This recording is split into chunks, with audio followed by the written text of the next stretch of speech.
आज शाम तक मुझे ऐसी बात समझ आई जिसने मोबाइल के बारे में मेरी सोच ही बदल दी। अस्सलामुअलैकुम एवरीवन, कैसे हैं आप सब। आई होप कि मेरी यूट्यूब फैमिली बिल्कुल ठीक ठाक होगी, खैरियत से होगी। अल्हम्दुलिल्लाह मैं भी बिल्कुल ठीक ठाक हूँ।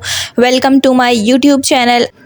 आज मैं अपने आप को एक चैलेंज देने वाली हूँ और सच कहूँ तो मुझे खुद भी नहीं पता था कि मैं इस चैलेंज को पूरा कर भी पाऊँगी या नहीं। आज का चैलेंज है कि पूरा दिन मैं मोबाइल के बगैर गुजारूंगी, यानी कि पूरा दिन मैं मोबाइल को हाथ भी नहीं लगाऊंगी। जी हाँ, ना फेसबुक ना यूट्यूब यूज़ करनी है, ना व्हाट्सएप यूज़ करना है और ना ही इंस्टाग्राम। सिर्फ़ और सिर्फ रियल लाइफ यानी कि असल ज़िंदगी, रोज़मर्रा की ज़िंदगी। आजकल मोबाइल हमारी ज़िंदगी का इतना बड़ा हिस्सा बन चुका है ना कि हम उठते ही फ़ोन उठाते हैं, मोबाइल को देखते हैं और सोने से पहले भी फ़ोन ही हाथ में होता है। लेकिन कभी आपने ये बात सोची है कि अगर सिर्फ़ एक दिन के लिए मोबाइल साइड पे रख दिया जाए ना, तो हमारी ज़िंदगी में क्या बदलाव आएंगे, क्या चेंजेस आएंगी? इस सवाल का जवाब ढूंढने के लिए मैंने ये डिजिटल डिटॉक्स चैलेंज एक्सेप्ट किया है। तो चलिए देखते हैं कि मेरा पूरा दिन कैसे गुजरा। सुबह उठते साथ ही मेरी आदत होती है कि सबसे पहले मोबाइल चेक करूं, लेकिन आज मैंने अपने आप से वादा किया हुआ था, प्रॉमिस किया था कि फ़ोन को हाथ भी नहीं लगाना है। सच कहूं तो शुरू के कुछ मिनट्स बहुत से अजीब से लगे, क्योंकि जो रोज़मर्रा की आदत होती है ना, उससे हट के कोई काम करो ना तो बहुत अजीब सा लगता है। बार बार दिल कर रहा था कि मैं बस एक बार नोटिफिकेशन देख लूँ, बस थोड़ी देर के लिए मोबाइल हाथ में ले लूँ। लेकिन मैंने अपने आप को रोक लिया, अपने आप को समझाया। उसके बाद मैंने अल्लाह ताला का ढेरों ढेर शुक्र अदा किया और अपने दिन की शुरुआत सुकून के साथ की। मुझे महसूस हुआ कि जब मोबाइल सामने होता है तो ही इंसान का दिमाग उसमें लगा रहता है, और जब मोबाइल सामने नहीं होता तो दिमाग पहले से ज़्यादा हल्का लगता है।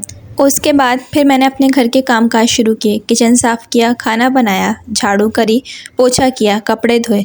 काफ़ी सारे मैंने काम निपटा लिए। हैरत की बात ये थी कि आज काम बहुत जल्दी कंप्लीट हो गए और मुझे खुद भी बहुत हैरानी हो रही थी। मगर रोज़मर्रा की जो मेरी रूटीन होती है, उसमें जब मैं काम करती हूँ तो मुझे काफ़ी देर हो जाती है। उसकी वजह भी यही थी कि मैं बीच बीच में मोबाइल उठाती हूँ और उसमें मसरूफ़ हो जाती हूँ। इसकी वजह से मुझे काम काफ़ी लंबे लगने लगते हैं। आज मुझे बार बार फ़ोन उठाने की ज़रूरत नहीं महसूस हुई।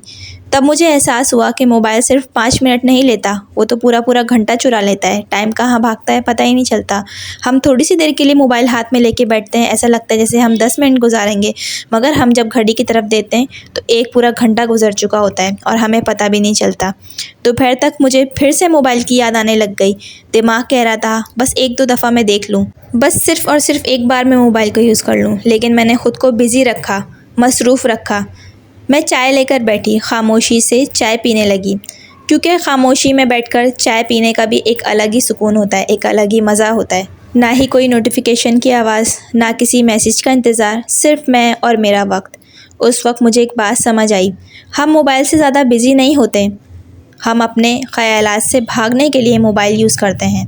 जब फ़ोन दूर होता है ना, तो इंसान खुद से बात करना शुरू कर देता है। उसको अपना ख़याल आने लग जाता है कि मैं भी अपनी ज़िंदगी में किसी हद तक इम्पोर्टेंस रखता हूँ।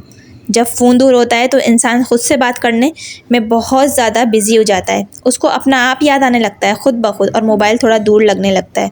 और शायद इसीलिए डिजिटल डिटॉक्स चैलेंज बहुत ज़्यादा ज़रूरी था। दोपहर के बाद मैं कुछ देर अपनी फ़ेवरेट किताब पढ़ी, घर को थोड़ा सा ऑर्गेनाइज़ किया, कुछ प्लानिंग की, और मुझे महसूस हुआ कि आज मेरा दिमाग पहले से ज़्यादा फोकस्ड है। आज कोई डिस्ट्रैक्शन नहीं थी, ना रील्स, ना शॉर्ट्स, ना ही एंडलेस स्क्रॉलिंग। आज एक और चीज़ मैंने नोटिस की, जब मोबाइल पास नहीं होता ना, तो मैं घर वालों के साथ ज़्यादा बातें कर रही थी।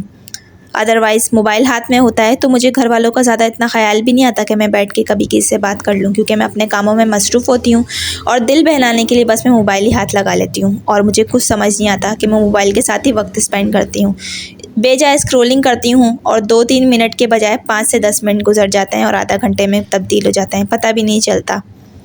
हम अक्सर एक ही रूम में होते हैं, लेकिन हर किसी के हाथ में मोबाइल होता है। सब अपने अपने मोबाइल में मसरूफ़ होते हैं, कोई एक दूसरे से बात भी नहीं करता।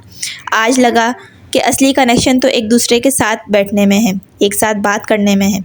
शाम तक आते आते मुझे बिल्कुल भी मोबाइल की कमी महसूस नहीं हुई। उल्टा मुझे लग रहा था कि मेरे दिन पहले से ज़्यादा प्रोडक्टिव था। मैंने ज़्यादा काम किया, ज़्यादा सुकून महसूस किया, और सबसे इम्पॉर्टेंट बात, मैंने अपने लिए वक्त निकाला। इस चैलेंज ने मुझे एक बहुत इम्पॉर्टेंट लेसन दिया, एक बहुत प्यारी बात समझाई है। मोबाइल बुरा नहीं है, लेकिन उसकी ज़रूरत, उससे ज़्यादा इस्तेमाल और हद से भी ज़्यादा बेजा मोबाइल का इस्तेमाल करना, फजूल बैठ के स्क्रोलिंग करना हमारा वक्त, फोकस और सुकून ये सब चीज़ें ज़रूर छीन लेता है। अगर हम रोज़ सिर्फ 1 या 2 घंटे भी मोबाइल से दूर रहना शुरू कर देना तो हमारी प्रोडक्टिविटी और मेंटल हालत जो होती है, मेंटल पीस होता है, जहनी सुकून, दोनों इम्प्रूव हो सकते हैं। मैं आप सबसे ये नहीं कह रही हूँ कि मोबाइल को यूज़ करना ही छोड़ दें। मोबाइल यूज़ करें, ज़रूर करें, क्योंकि मोबाइल बहुत इंपॉर्टेंट चीज़ है, मगर एक लिमिट में, एक हद तक। लेकिन इतना ज़रूर कहना चाहती हूँ कि कभी कभी अपने लिए भी वक्त ज़रूर निकालिए। रियल लाइफ में जीना भी ज़रूरी है, असल ज़िंदगी का मज़ा लेना भी ज़रूरी है। अपने घर वालों को टाइम दें, उनके साथ बैठ के चाय पिएं, कुछ बातें करें, अपनी चाय को आराम से एंजॉय कीजिए, अल्लाह की दी हुई नेमतों को महसूस करें। यकीन मानिए, असली सुकून स्क्रीन के अंदर नहीं बल्कि स्क्रीन के बाहर है। अगर आपको भी कभी मौका मिले तो ये डिजिटल डिटॉक्स चैलेंज ज़रूर ट्राई कीजिएगा और फिर मुझे कमेंट्स में ज़रूर बताइएगा कि आपका एक्सपीरियंस कैसा रहा। मैं वाकई आप सबके कमेंट्स पढ़ती हूँ और मुझे बहुत अच्छा लगता है, आप मुझे प्यारे प्यारे कमेंट्स लिखते हैं। अगर आपको मेरी आज की वीडियो पसंद आई हो और आप ऐसे ही प्रोडक्टिव, पॉजिटिव और लाइफस्टाइल व्लॉग देखना पसंद करते हैं तो प्लीज़ मेरे चैनल को ज़रूर सब्सक्राइब कर दीजिएगा और बेल आइकन को ज़रूर प्रेस कीजिएगा। इससे मेरा आने वाला हर नया व्लॉग सबसे पहले आप तक पहुंचेगा। लाइक और शेयर भी कर दीजिएगा ताकि ये मैसेज और लोगों तक भी पहुंच सके। अल्लाह ताला आप सबको हमेशा सेहत, सुकून और खुशियां अता करे। अल्लाह हाफिज़। मैं आप सब लोगों से इंशाल्लाह ताला मिलती हूँ नेक्स्ट व्लॉग में। जब तक के लिए अपना बहुत सारा ख्याल रखिएगा, अपने से जुड़े रिश्तों का बहुत एहसास कीजिएगा और मुझे ज़रूर बताइएगा कमेंट्स में कि आपको मेरा आज का व्लॉग कैसा लगा। जब तक के लिए अल्लाह हाफिज़।